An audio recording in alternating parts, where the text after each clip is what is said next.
Em meio ao caos, uma notícia boa no Flamengo. Flamengo rompendo de vez com Leila Pereira, Pedrão. Várias outras notícias do Flamengo. Você que tá aí, dá aquela moral de sempre, se inscreva no canal, achando o sino da notificação. Toca aí, meu parceiro e minha parceira. Tocou então bem comigo, Brunegro. Vamos às notícias do Flamengo, mas primeiramente começando com uma notícia que ela não é tão boa, mas a gente deseja toda a sorte do mundo, que Deus o abençoe. Eu tô falando do Everton Ribeiro, que hoje mais cedo publicou nas suas redes sociais que foi diagnosticado com um câncer na tireoide. Entretanto, já passou por uma cirurgia e se encontra bem, tá?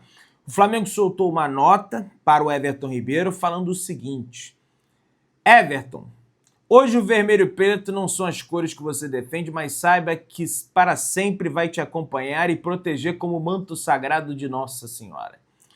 Como você declarou uma vez, ele mesmo, Everton Ribeiro. O Flamengo e a nação te desejam muita força e uma pronta recuperação. Desejo mesmo uma pronta recuperação. O Everton Ribeiro é um cara maravilhoso, é um profissional que nunca deixou a desejar com a camisa do Flamengo. E aí eu não estou falando de desempenho, eu estou falando aqui de profissionalismo dentro de campo, né? Entregava tudo nas partidas. Então, que o Everton Ribeiro saia dessa, se recupere. Jogou ontem contra o Flamengo, jogou bem, aliás, mesmo sendo diagnosticado, pra você ver como é forte o mental do cara, mas você merece todas as bênçãos e que você possa sair dessa situação o mais rápido possível, tá?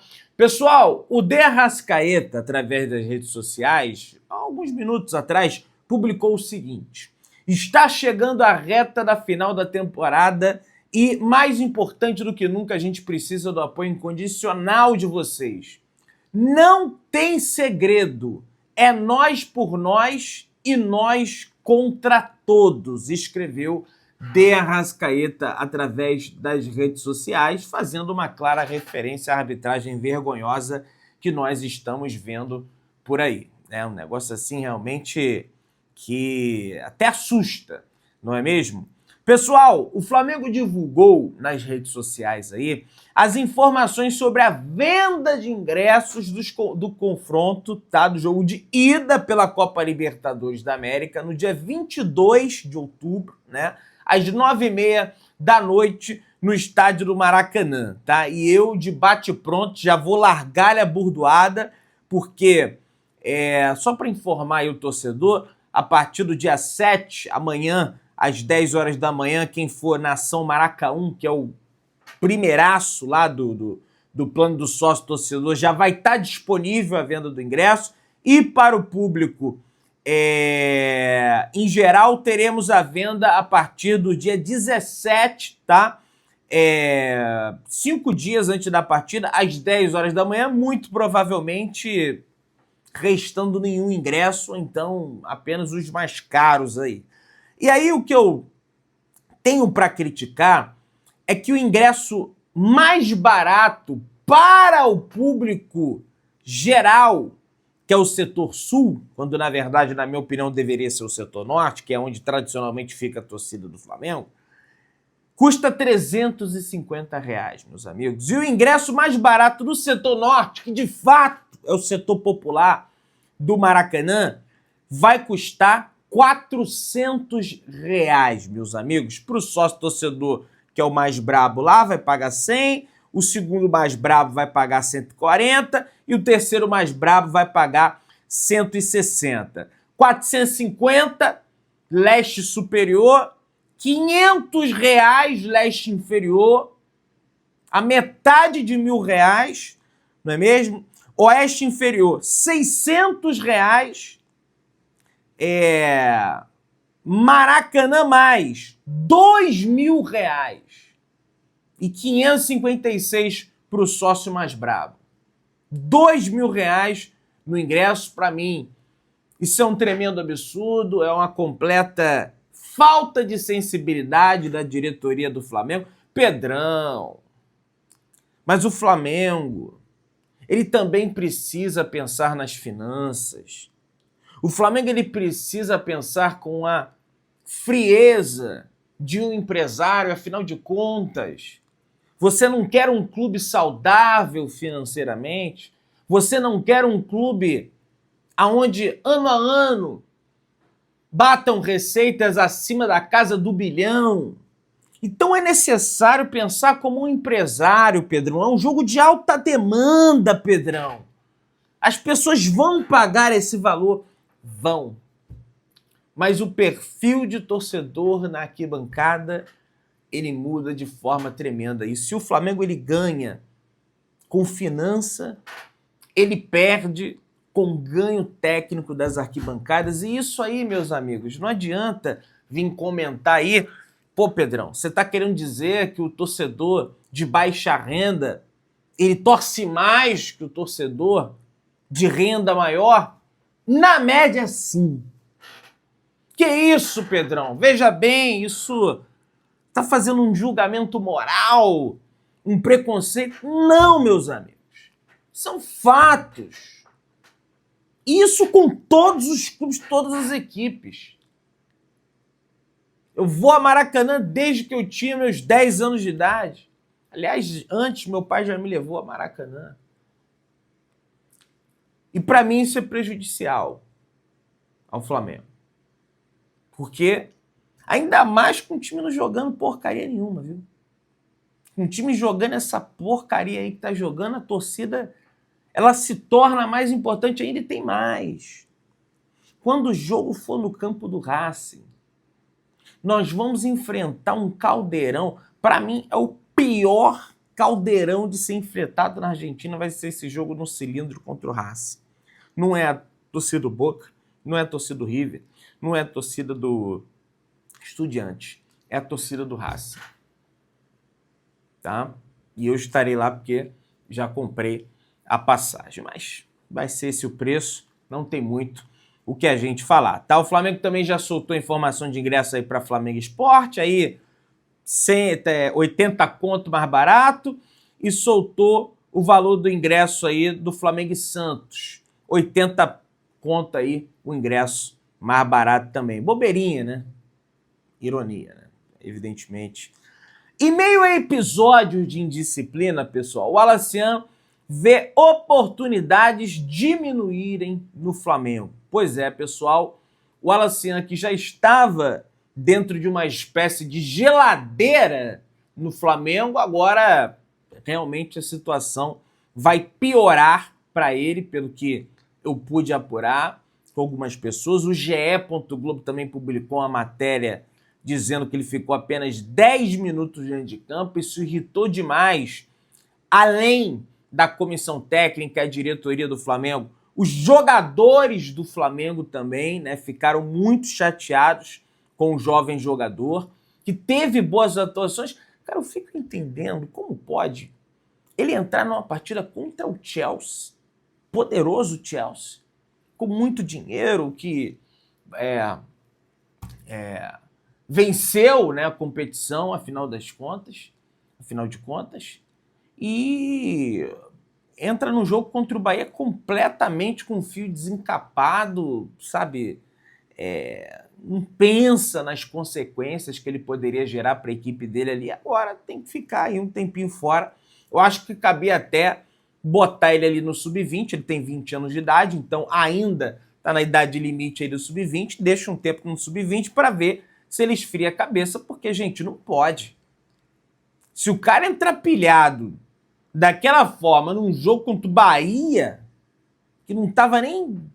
tinha nem pilha o jogo, imagine numa Libertadores, num jogo pesado aí, que acontece. Né? Vai virar o Alex Poitin. O Wallace Poitin. Né? O Wallace é o Wallace Poitin. Né? Pessoal, até esse momento, isso aqui é estarrecedor. Gente, eu já desci a lenha no Felipe Luiz, na diretoria, no time. Vocês sabem que aqui não tem essa história de passar pano, mas isso aqui a gente precisa tratar com muita sensibilidade, porque até esse exato momento que eu estou gravando esse vídeo, A CBF não teve a vergonha na cara de disponibilizar, pelo menos nesse momento que eu estou gravando o vídeo, de disponibilizar o áudio das conversas do VAR para o Ramon Abate-Abel não dar aquele pênalti lá no jogador do São Paulo. Até o momento, não disponibilizaram o VAR, soltaram notinha, né, botando o Ramon Abate-Abel para treinar. Ele já foi afastado outras vezes, né? Até aqui a matéria do GE, do dia 27 de outubro de 2024, né? Em menos de um ano o cara faz uma cagada pior ainda. A CBF afasta árbitros de Palmeiras e Fortaleza, Flamengo e Juventude e Vitória e Fluminense. Ramon Abate-Abel, Braulio da Silva Machado e Flávio Rodrigues de Souza tiveram atuações polêmicas nas partidas do final de semana pelo Campeonato Brasileiro. Então, em menos de um ano ele já foi afastado pela CBF de novo. Entretanto, a informação apurada é que a CBF não considera que a arbitragem do Ramon Abate-Abel foi para uma reciclagem, pois a palavra é comumente associada a lixo. Mas vou te falar um negócio, coitado do lixo, porque a arbitragem do Ramon Abate-Abel, ela é abaixo do lixo. Ela é abaixo do churume do lixo, tá? A entidade não concorda que houve sequer um afastamento, olha isso. Na visão da CBF, Ramon Abate-Abel e sua comissão cometeram equívocos de interpretação e serão conduzidos para um treinamento de interpretação de regra. Meu amigo, isso é mais absurdo ainda. Esse cara tinha que ser banido. Que isso, Pedrão? O cara tem família, o cara precisa botar comida na mesa da família dele, você instando raiva do torcedor, não só do Flamengo, mas brasileiro contra o cara, um verdadeiro absurdo, que falta de elegância, de empatia, meu amigo. Cadê a empatia que tiveram com o Jean-Pierre, o Vin Diesel, que agora sei lá o que ele tá fazendo da vida dele, sendo dublê de Velozes e Furiosos, o cara foi expulso do futebol graças à grande dona do futebol brasileiro, aliás, os donos do futebol brasileiro, que é o Abel Ferreira e a Leila Pereira, que cometeu um erro contra o Palmeiras e o cara desapareceu do mapa. Nunca mais apareceu para apitar uma partida de futebol. Então, se fez isso com o Jean-Pierre.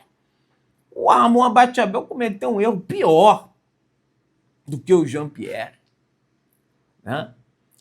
Pessoal, o Flamengo convoca um conselho deliberativo para discutir os direitos de televisão do Brasileirão, tá? O direito de transmissão do Brasileirão. O presidente do Flamengo, BAP, vai comunicar que o Flamengo não vai abrir mão de nenhum centavo e pode até romper com a Libra, e eu torço por isso, pelo rompimento com a Libra. Vai ser muito bacana para a Libra falar com a sua parceira Rede Globo, que perdeu o Flamengo. Vai ser lindo esse contato. Passando a negociar seus direitos de TV de forma independente. O Flamengo contesta a fatia de 30% destinada ao pay-per-view, alegando que o modelo ignora o peso econômico do rubro-negro. Diante disso, o Flamengo conseguiu na justiça o bloqueio de 77 milhões de uma parcela dos direitos de TV do Brasileiro que seria repassado aos clubes. E o Fabrício Kika, em conjunto com um rapaz, se eu não me engano, chamado Jonas, eles mostraram que na partida Flamengo e Ceará, tá? O Flamengo teve cerca de 50% a mais de audiência em relação à partida entre Palmeiras e Corinthians, que é um clássico, é um derby lá da Paulistada. E os caras querem que o Flamengo abra mão desse dinheiro. E aí, com a maior cara lavada de todas, o senhor Danilo Lavieri, palmeirense, veio à sua coluna no All Sport, aí tá aqui, revelou um documento assinado pelo ex-presidente do Flamengo, Rodolfo Landim, concordando com os critérios de pagamento por audiência da Libra. Landim não quis comentar e o Flamengo afirmou que o documento é inexequível. Rapaz, palavra difícil.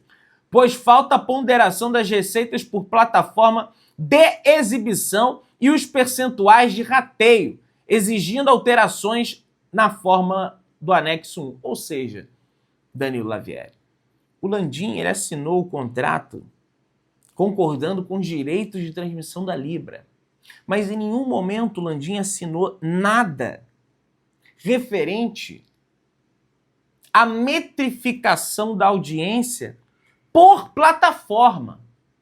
Afinal de contas, nós temos 3 plataformas que transmitem o campeonato. 4, aliás, né? Tem até mais uma. Não, no caso da Libra é só 3, né? Porque não tem os streaming, né? Só a LFU tem, então são 3.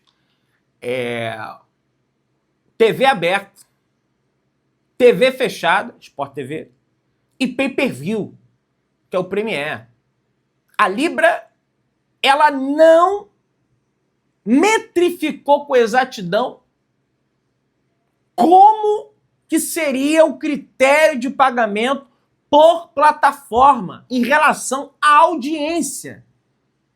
O Landim não assinou nenhum documento referente a isso. E todo dia está o senhor Danilo, outros jornalistas publicando coisas que já é de conhecimento público. As pessoas já sabem que o Landim assinou lá o documento dos direitos de transmissão. A grande questão é o critério do pagamento por plataforma. Como é que vai ser na TV aberta? Vai ser o Ibope? Como é que vai ser na TV fechada? Vai ser o Ibope também? Como é que vai ser no pay-per-view? Vai ser assinatura? Por assinatura, o cara vai lá, bota que é Flamengo, bota que é Vasco, bota que é isso. Como é que... Isso aí não tá claro. E por isso que a desembargadora, esqueci o nome dela, aqui do TJ do Rio de Janeiro, cedeu a liminar ao Flamengo. Se o Flamengo tivesse razão nenhuma, não teria liminar nenhuma. E até agora não foi caçada a liminar. E aí, outros 2 jornalistas, né? Um até torce para um time que é rival do outro, mas eles acabam se unindo para atacar o Flamengo, né? Duvidando até da decisão, como é que eu posso dizer? Da lisura, da isonomia do Tribunal de Justiça do Rio de Janeiro. Sendo que da CBF, da arbitragem, assim, silêncio completo. Pode duvidar da lisura, não tem problema. Agora, a AMAERJ, que é a Associação de Magistrados do Estado do Rio de Janeiro, repudiou as insinuações feitas por esses ditos jornalistas. Que, aliás, muitos estão na televisão.